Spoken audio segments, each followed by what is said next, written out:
अब प्रश्न संख्या 6 की चर्चा करते हैं। प्रश्न है कि क्या AP 11 8 5 2 डैश डैश का एक पद ऋण 150 है, यदि है तो क्यों है। तो नहीं है तो क्यों नहीं है वो भी हम चर्चा कर लेंगे। तो सबसे पहले हम देखते हैं कि यह सवाल प्रश्न नंबर 4 जैसा ही है कि मैं मान लेता हूं कि 11 8 5 2 में कहीं पर ऋण 150 आता है।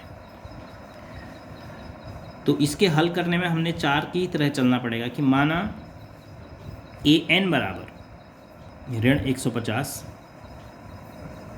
है। अब अगर मैंने nवां पद माना है ऋण 150 को और n का मान प्राकृतिक संख्या के रूप में मिलता है, तब तो निश्चित रूप से वह उस समांतर श्रेणी का पद होगा क्योंकि उसका कोई क्रमांक आ रहा है।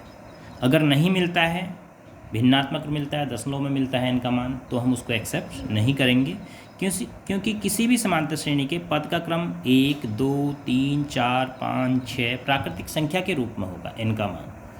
तो अब हम an की जगह जो हम लिखते हैं व्यापक रूप में, वहाँ से शुरू करते हैं। a की जगह a धन 1 कम d, n-1 को मैं 1 कम कह रहा हूँ क्योंकि nवां पद निकालना है तो 1 कम करेंगे आप, 10वां निकालना है तो 1 कम करके 9 लिखेंगे।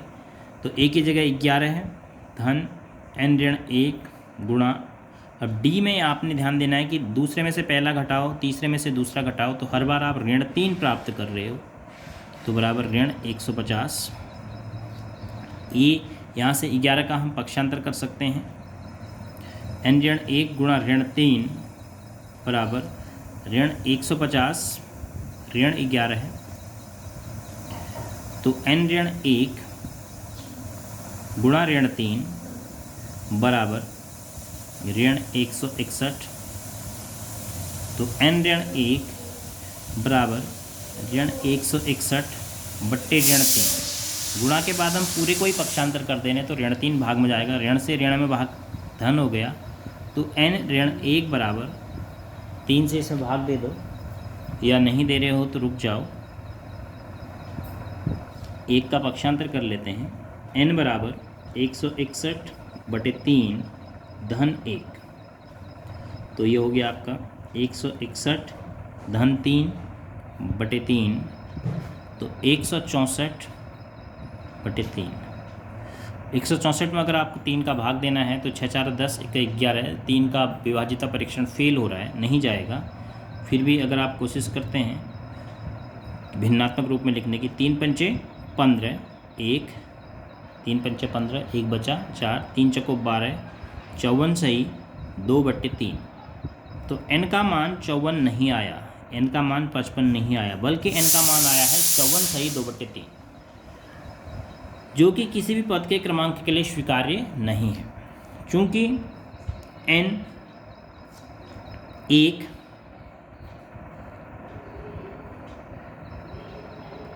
प्राकृतिक संख्या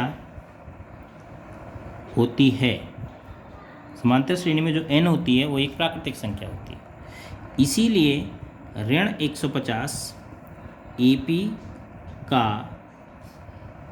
पद नहीं है, AP में कहीं पर भी नहीं आएगा।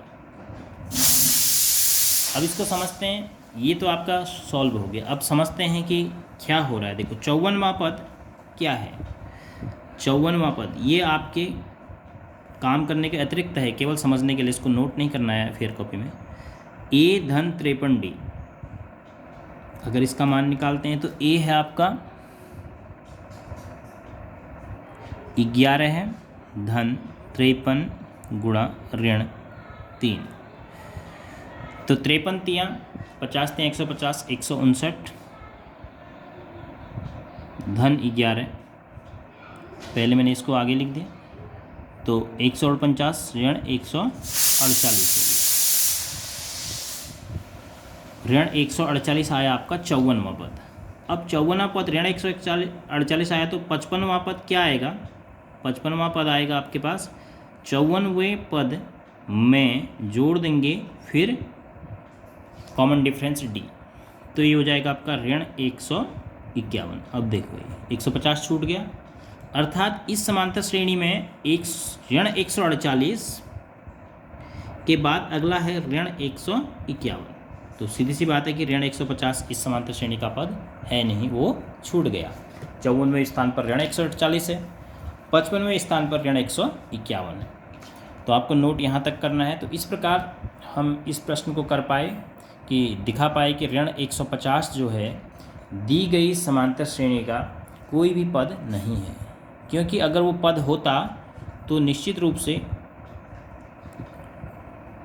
उसके लिए n का मान एक प्राकृतिक संख्या के रूप में आना चाहिए था। Thank you.